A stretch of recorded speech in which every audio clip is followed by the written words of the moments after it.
Tu ne le vois pas toujours au début, pas dans leurs mots, pas dans la façon dont ils se portent.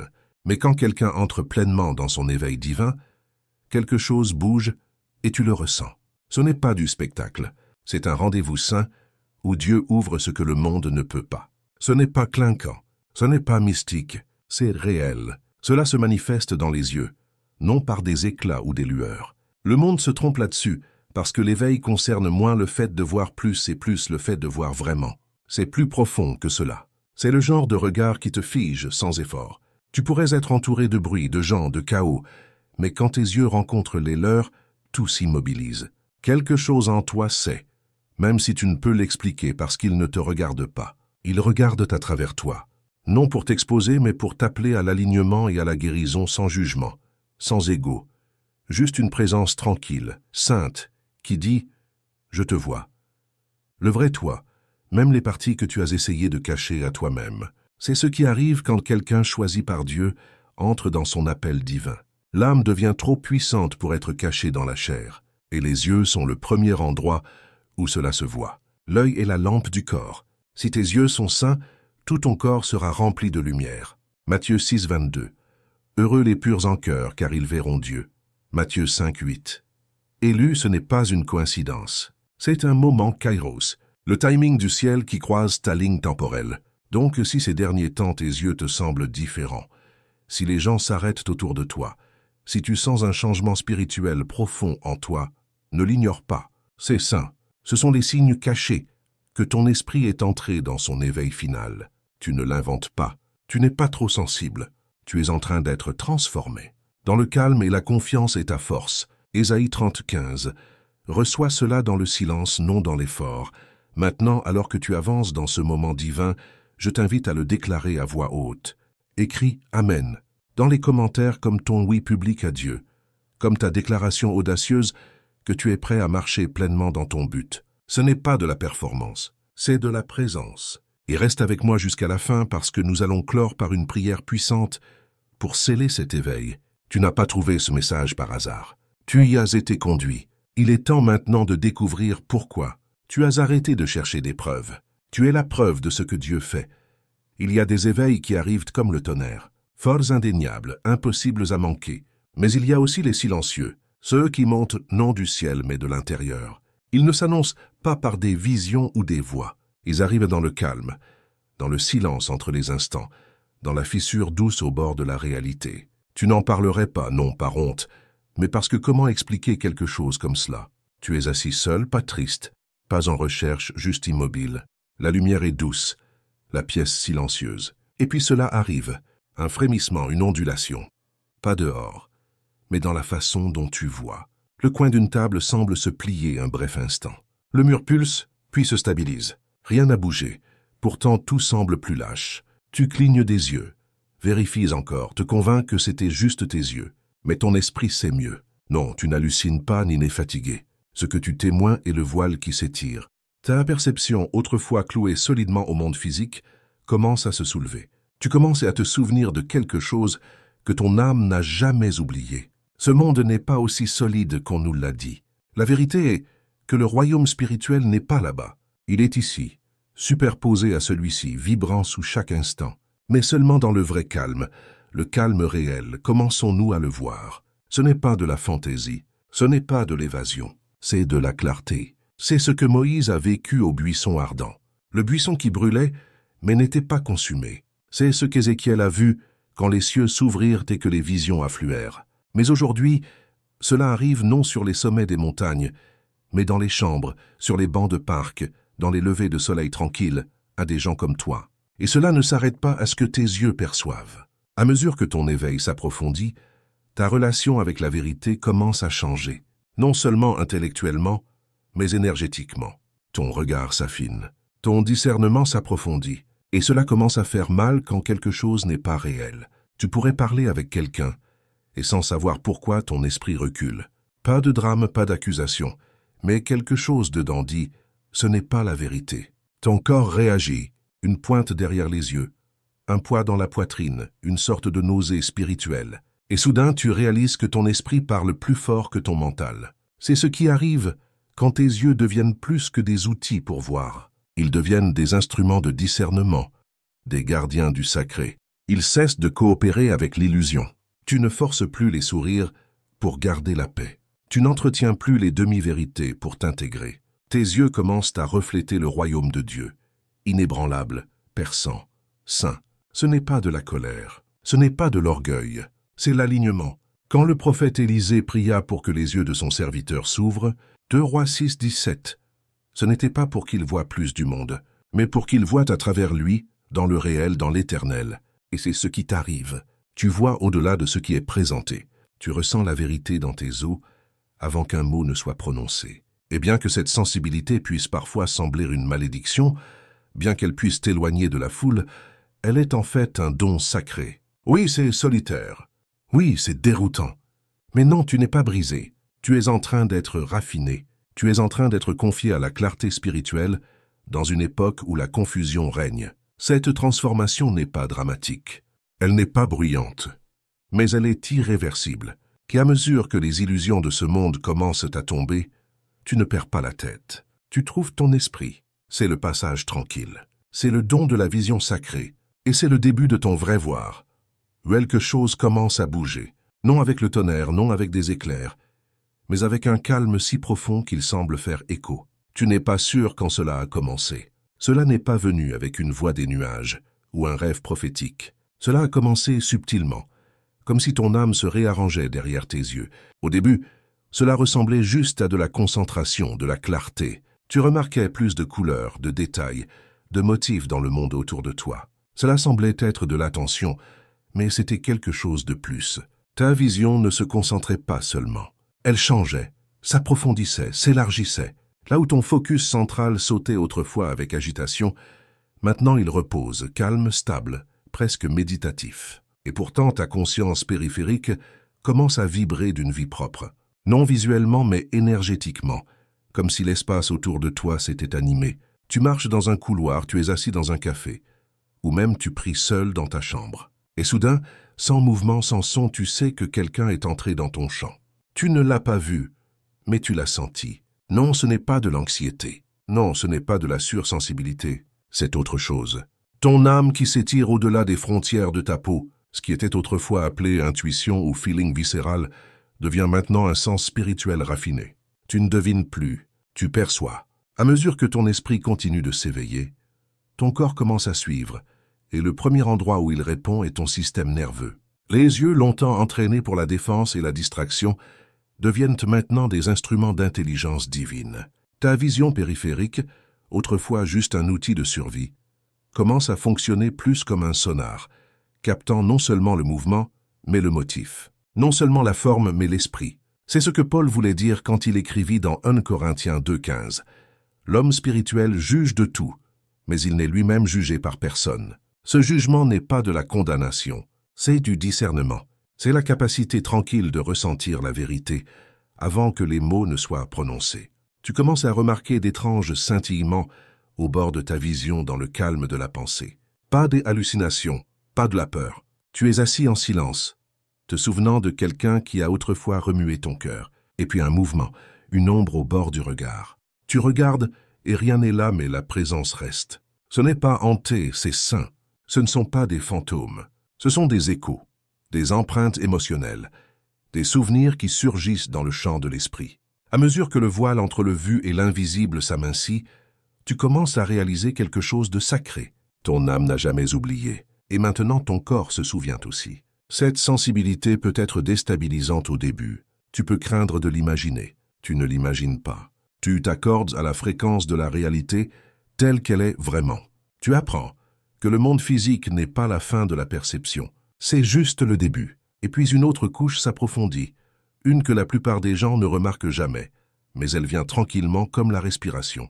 Ton clignement ralentit, non par focus, non par effort, mais par présence. Une présence profonde, inébranlable. Là où tes yeux sautaient autrefois, maintenant ils reposent. Là où tu clignais toutes les quelques secondes, maintenant tu vas 10, peut-être 20 en immobilité absolue. Ce n'est pas quelque chose que tu fais. C'est quelque chose qui t'arrive, alors que ton système nerveux tombe en phase avec le rythme de ton âme. Tu ne scrutes plus le danger. Tu ne réagis plus. Tu reposes. Ésaïe 30,15 dit « C'est dans le calme et la confiance que sera votre force. Et maintenant ton corps vit cette vérité. Tes réflexes ne sont plus gouvernés par la peur. Ils sont gouvernés par la foi, par la paix, par les eaux tranquilles décrites dans Psaume 23. Et ce calme rayonne. Les gens le remarquent. Ils ne peuvent l'expliquer. Ils le sentent. Certains peuvent détourner le regard, incertains de ce qu'ils perçoivent. D'autres peuvent se sentir attirés vers toi sans savoir pourquoi. Parce que quand ton regard est régi par le calme, il devient un miroir, non pour les apparences, mais pour l'esprit. Ce n'est pas de la performance, ce n'est pas de l'effort, c'est l'alignement. Et cela ne s'arrête pas là. Il y a des moments maintenant, tranquilles, inattendus, où tes yeux se posent sur quelque chose d'ordinaire, et tu ne peux simplement pas détourner le regard. Une branche qui s'enroule, un seul nuage, la courbe d'une pierre de rivière. Ce ne sont pas des distractions, ce sont des invitations. Quelque chose en eux te parle, non en mots, mais en énergie, en mémoire, en reconnaissance. Tu n'admires pas la beauté, tu es appelé à la communion avec la création. Ta vision n'est plus seulement une façon d'observer, elle devient une façon d'écouter. Romains 1,20 nous dit « Car depuis la création du monde, ses perfections invisibles, sa puissance éternelle et sa divinité se voient comme à l'œil quand on les considère dans ses ouvrages. » C'est ce qui arrive. Tu ne vois pas seulement, tu comprends. Ton regard devient une conversation avec le divin. Et dans ces conversations, certains motifs commencent à apparaître encore et encore. Spirales, vagues, cercles dans des cercles, les veines ramifiées d'une feuille, le rythme de la lumière sur l'eau. Ce ne sont pas aléatoires. Ce sont des designs sacrés de la géométrie ancienne, des rappels que derrière tout chaos il y a de l'ordre. Et derrière toute création, un créateur qui parle en symétrie. Tes yeux commencent à suivre ces motifs, non par fascination, mais par une sorte de reconnaissance spirituelle. Ton âme se souvient de ce que ton mental a oublié, que tout dans ce monde porte une signature d'éternité. Ce n'est pas de la superstition, ce n'est pas du mysticisme, c'est de la précision, une précision spirituelle. Là où tes yeux chassaient autrefois le mouvement, maintenant ils reposent dans le sens. Là où ton regard se dispersait autrefois, maintenant il s'ancre. Tu ne vois plus seulement le monde, tu le comprends, tu le lis, tu écoutes la petite voix douce qui ne cesse jamais de parler. Comme quand Jésus marchait sur la route d'Emmaüs et que les disciples ne le reconnurent pas, jusqu'à ce qu'il rompe le pain. Parfois ce n'est pas un miracle ou le tonnerre qui ouvre tes yeux. C'est quelque chose de simple comme entendre un enfant rire après des semaines de silence et soudain tu vois ce qui compte. C'est ce qui arrive maintenant. L'ordinaire est révélé comme sacré et tes yeux deviennent des vaisseaux de révélation. Cet éveil ne te rendra pas plus bruyant, il te rendra plus profond, il ne te rendra pas orgueilleux, il te rendra ancré. Ce n'est pas question de revendiquer du pouvoir, c'est question de devenir un sanctuaire, un lieu tranquille où le ciel rencontre la terre à travers toi. Tu ne deviens pas étrange, tu deviens sacré. Et ce voyage, bien que silencieux, est imparable. Une fois que les yeux commencent à voir de cette façon, ils ne désapprennent pas. Une fois que l'esprit commence à ressentir de cette façon, il n'oublie pas. Tu n'es pas seul dans cela. Tu n'étais jamais censé l'être. Et maintenant le monde ne passe plus simplement devant ta vision. Il commence à passer à travers ton esprit. Et dans ce voir sacré, tu commences à te souvenir de qui tu es. Cela n'arrive pas avec fanfare. Pas de dévoilement dramatique, pas de tonnerre des cieux. Et pourtant, c'est l'une des transformations les plus profondes qu'une âme puisse vivre. Le changement commence si tranquillement qu'il pourrait presque passer inaperçu, sauf si tu es celui qui le vit. Il commence non par quelque chose que tu fais, mais par quelque chose qui arrive. Un calme non de posture ou de silence dans la pièce, mais de perception. Il s'installe derrière les yeux quelque part sous la pensée plus profonde que l'émotion. Une pause dans le courant sous-jacent de la conscience. Cela peut durer seulement une seconde ou deux, mais cette seconde restera avec toi pour la vie. Dans ce calme, quelque chose s'ouvre. Un espace non rempli de bruit, mais de savoir. Tu es au milieu d'une phrase, au milieu d'une pensée, peut-être même au milieu d'un rire. Puis soudain, tout en toi retient. Non par peur, non par confusion, mais par clarté. Tes yeux cessent de réagir, tes pensées cessent de courir. Et dans cette suspension, une vérité arrive. Non façonnée par la logique, non portée par la mémoire, mais remise à toi par quelque chose de plus haut. Tu n'as pas créé l'intuition, tu l'as reçue. C'est la marque de la communication divine, du Saint-Esprit qui bouge non autour de toi, mais à travers toi. Comme l'apôtre Jean l'écrivit, « Pour vous, vous avez une onction de la part du Saint, et vous connaissez toutes choses. » 1 Jean 2,20. non parce que tu l'as appris en mots, mais parce que l'esprit de vérité habite maintenant en toi.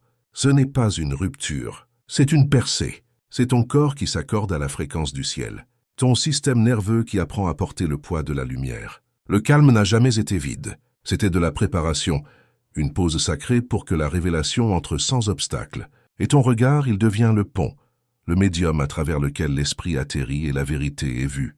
Tu ne te déconnectes pas, tu t'alignes. Avec le temps, cet alignement intérieur commence à recabler tout sur la façon dont tu vois et ressens, surtout tes yeux. Là où ta vision était autrefois alimentée par la curiosité, l'émotion ou l'instinct, maintenant elle devient quelque chose de complètement différent. Un vaisseau, un récepteur, un réflecteur de quelque chose de sain. Et tu commences à ressentir ce changement de façon que tu n'attendais pas. Tu pourrais être seul chez toi en train de lire, ou prier, ou dans une pièce pleine de gens. Et soudain, sans un seul son, ton attention est attirée. Non visuellement, non rationnellement. Tu sais juste que quelqu'un te regarde. Pas de miroir, pas de reflet, pas de signaux, juste présence. Tu te tournes et il est là. Ton mental ne l'a pas détecté. Ton esprit l'a fait. Tu ne regardes pas, tu es regardé. Mais plus que cela, tu lis l'intention derrière le regard. Qu'elle porte curiosité, jugement, révérence ou envie, tu la sens, non comme émotion, mais comme énergie. C'est ce à quoi Hébreux 5,14 fait référence, quand il parle de ceux qui, par un usage constant, se sont entraînés à discerner le bien du mal. Ce n'est pas de la police morale, c'est du discernement spirituel. Un don né de la reddition, non de la suspicion. Une forme de savoir qui ne peut être enseigné, seulement éveillé. Et cet éveil change la fonction même de ta vue. Ce qui était autrefois un regard à sens unique devient bidirectionnel. Tes yeux ne regardent plus seulement dehors. Ils commencent à enregistrer ce qui entre. Comme un diapason qui vibre aux moindres résonances, tu captes ce que la plupart ignorent. L'échange invisible sous chaque rencontre, même à travers les écrans, les fenêtres ou les photographies, tu le sens. Une traction subtile, une pression, une présence et tu comprends, parfois sans mots, exactement ce qui est porté dans les yeux d'un autre. Tu ne cherches plus l'expression, tu cherches la vérité. Et à cause de cela, ton regard devient quelque chose de sacré, à la fois un bouclier et un projecteur. Il garde ta paix, mais il expose aussi ce qui ne peut rester caché. Tu n'as pas l'intention de révéler quiconque, mais tu ne peux plus ignorer ce que ton esprit voit. Et ceux qui croisent ton chemin le sentent. Certains sont attirés parce que la vérité reconnaît la vérité. D'autres peuvent éviter complètement le contact visuel, non parce que tu les intimides, mais parce que l'illusion craint l'exposition. Pour celui qui se cache, ton regard est feu. Pour celui qui cherche son abri, c'est le même que Jésus voyant la femme au puits, non avec accusation, mais avec clarté. Jean 4, il nomma ce qu'elle avait caché, non pour la honte, mais pour la libérer. Et quand son masque tomba, elle courut en ville déclarant « Venez voir un homme qui m'a dit tout ce que j'ai fait. » Jean 4, 29. C'est le pouvoir d'un regard éveillé. Il voit et libère. Avec le temps, cette clarté s'approfondit encore plus, non seulement dans la façon dont tu perçois les autres, mais dans la façon dont tu te portes. Tu cesses de cligner aussi souvent, non par effort, mais par nature. Tes yeux ne sautent plus d'un stimulus à l'autre. Ils reposent, non par épuisement, mais par présence. Tu ne scrutes plus le monde pour le comprendre. Tu as arrêté de chasser la prochaine réponse, parce que maintenant, tu vis de la réponse intérieure. Ésaïe 26, 3 déclare « À celui qui est ferme dans ses sentiments, tu assures une paix profonde, parce qu'il se confie en toi. » C'est ce que ton corps reflète maintenant. Fermeté, confiance, repos. Les gens le sentiront en toi. Cette qualité immobile, une profondeur qui ne monte et descend pas avec la pièce, un regard qui ne chasse pas l'approbation mais l'offre. Et dans cette profondeur, tu commences à comprendre que tes yeux ne sont pas seulement des instruments de vision, ils sont des instruments de communion. Ta vue n'est plus passive, elle est participative. Chaque regard devient un échange. Chaque moment de calme, une porte vers la compréhension. Parfois, tu te surprends à fixer quelque chose qui semble insignifiant. Une fissure dans le pavé, un scintillement de lumière de bougie, le contour de feuilles qui se balancent dans le vent. Et tu réalises que ce n'est pas sur la beauté, c'est sur la reconnaissance. Ton esprit reconnaît les empreintes digitales laissées par le divin. Tu vois non avec les yeux du monde, mais avec les yeux du royaume. C'est pourquoi le monde semble différent maintenant, parce que tu es différent maintenant. Tu as arrêté de chercher des signes, parce que ta vie en est devenue un. Ce n'est pas une étape, ce n'est pas une phase, ce n'est pas une évasion, C'est le résultat de la reddition, le fruit de permettre à ton âme de revenir à son design original, en phase avec Dieu, en harmonie avec la vérité, en paix avec elle-même. Et quand cela arrive, tu ne cherches plus de confirmation. Tu es la confirmation. Le changement dans tes yeux, dans ton calme, dans ta présence. Rien de cela n'a besoin d'être défendu, parce que la vérité se défend elle-même. Et dans un monde bruyant obsédé par être vu, tu es devenu celui qui voit. Non seulement ce qui est en surface, mais ce qui est. Et en cela, il n'y a pas de clarté plus haute, pas d'autorité plus grande, pas de paix plus profonde. C'est ce que signifie être vraiment éveillé. Et cela, bien-aimé, est un sol sain. Et donc, si quelque chose en toi a remué tranquillement, constamment, t'appelant à une façon de voir qui semble ancienne et vraie, sache ceci, tu ne dérivais pas, tu reviens.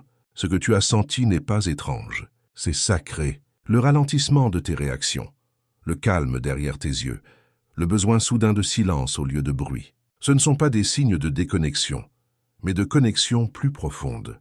Tout ce voyage n'a pas été sur devenir quelqu'un d'autre. C'est sur lâcher ce qui n'était jamais à toi, pour que qui Dieu t'a conçu pour être puisse enfin respirer. Cet éveil n'est pas une destination, pas un moment que tu peux épingler et étiqueter. C'est un rythme, une cadence sainte qui bouge à travers le tissu de tes jours. Il t'invite à vivre avec conscience, non anxiété, à marcher avec présence, non performance, à écouter, non seulement avec tes oreilles, mais avec ton esprit. C'est dans la façon dont tu fais une pause avant de parler, la façon dont tu rencontres les yeux de quelqu'un et le vois vraiment. C'est dans la façon dont ton corps murmure quand quelque chose cloche et comment tu as appris à faire confiance à ces murmures plus qu'au bruit de la foule. C'est la maturité spirituelle, le fruit du souvenir, et il est destiné à être vécu dans l'ordinaire. Laisse ta vie devenir un sanctuaire pour que la voix de Dieu bouge librement. Quand tu laves la vaisselle, fais-le lentement avec gratitude. Quand tu marches, laisse tes pieds bénir le sol. Pose ton téléphone et regarde la lumière changer à travers les arbres. Laisse l'écriture te rencontrer dans le calme. Ouvre les psaumes et attarde-toi là. Parle moins. Observe plus. Et par-dessus tout, honore ta boussole intérieure. Si quelque chose semble désaligné, donne-toi la permission de t'éloigner. Non par peur, mais par révérence pour la paix que Dieu t'a confiée. Comme Proverbe 4,23 nous le rappelle, garde ton cœur plus que toute autre chose, car de lui jaillissent les sources de la vie. Donc protège cette paix. Protège ta vision. Détourne-toi de la distorsion, non pour juger, mais pour rester pur. Repose-toi quand tu as besoin de repos. Jeûne du bruit quand ton âme a faim de clarté. Sois le calme dans la tempête. Tu n'es pas ici pour prouver, tu es ici pour porter. Et parfois le sermon le plus puissant que tu prêcheras est celui que tu dis sans mots, à travers la présence, à travers la patience, à travers la façon dont tu vois sans broncher. Laisse les autres rencontrer Christ, non seulement dans ta voix, mais dans ton regard, dans tes choix, dans ton calme. C'est de cela que ce voyage a toujours traité. Non performance, mais présence. Non effort, mais reddition. Non bruit, mais vérité. Et dans cette vérité, tu es plus que suffisant. Avant de terminer ce temps ensemble, je veux t'inviter dans un moment saint, juste toi, Dieu, et le calme. Laisse cela être plus que des mots. Laisse cela être communion. Si quelque chose en toi a remué pendant que tu écoutais, si quelque chose d'ancien s'est éveillé dans ton esprit, alors cette prière est pour toi pour te bénir, te couvrir, t'aligner avec la présence qui n'a jamais quitté ton côté. Père céleste, nous venons devant toi maintenant, non en nous précipitant, non en luttant mais en reposant. Nous expirons le bruit, nous relâchons la tension, et nous nous appuyons dans le silence où tu parles le plus clairement. Seigneur, merci pour les façons tranquilles dont tu nous réveilles. Merci pour murmurer la vérité, là où le monde ne crie que confusion. Merci pour remuer le souvenir profond dans nos os, le genre de souvenir qui ne peut être enseigné et seulement révélé. Tu nous as rappelé non qui nous devrions être, mais qui nous sommes déjà en toi. Non perdus, non brisés, mais revenant, se réalignant, se souvenant. Merci, Père, pour tirer le voile, non seulement de nos yeux, mais de nos cœurs. Nous ne voulons plus voir comme le monde voit. Nous voulons voir à travers la lentille du ciel, à travers l'amour, à travers la clarté, à travers toi. Laisse notre regard devenir ancré. Laisse notre voir devenir sacré. Laisse notre présence même porter une fréquence qui parle plus fort que n'importe quel sermon. Nous rendons notre besoin de performer. Nous relâchons l'urgence de prouver. Au lieu de cela, nous choisissons de porter la paix, d'être porteurs de calme, d'être le genre de gens qui entrent dans une pièce et changent l'atmosphère, non par force, mais par vérité. Comme ta parole le dit dans Ésaïe 30:15, c'est dans le calme et la confiance que sera votre force. Donc laisse-nous trouver notre force dans le calme. Laisse-nous te rencontrer dans les pauses, dans la respiration, dans l'invisible. Seigneur, enseigne-nous à protéger ce qui est saint en nous, à nous détourner de la distorsion, non par orgueil, mais par révérence. Entraîne nos yeux non seulement à éviter ce qui est faux, mais à reconnaître ce qui est réel, à ralentir quand quelque chose de sacré monte, à tenir ferme quand ta présence repose sur un moment. Puissions-nous apprendre à vivre sans spectacle, à marcher sans bruit, à aimer sans performance. Laisse nos yeux, Seigneur, refléter les eaux tranquilles auprès desquelles tu nous mènes. Laisse notre vision devenir assez pure pour te reconnaître dans les étrangers, dans le silence en nous-mêmes. Laisse notre clignement ralentir avec conscience. Laisse notre respiration s'approfondir avec confiance. Laisse notre posture dire « J'appartiens au roi ». Rappelle-nous quotidiennement que nous ne sommes pas ici pour convaincre, mais pour porter la guérison, pour porter le discernement, pour porter le savoir que nous avons été appelés pour un temps comme celui-ci. Laisse nos maisons devenir des temples, laisse nos courses devenir des offrandes. Laisse la façon dont nous bougeons dans ce monde refléter le mouvement de ton esprit en nous. Tu as dit dans 2 Corinthiens 3:18 que nous sommes transformés en ta propre image avec une gloire toujours croissante. Donc termine ce que tu as commencé, Seigneur.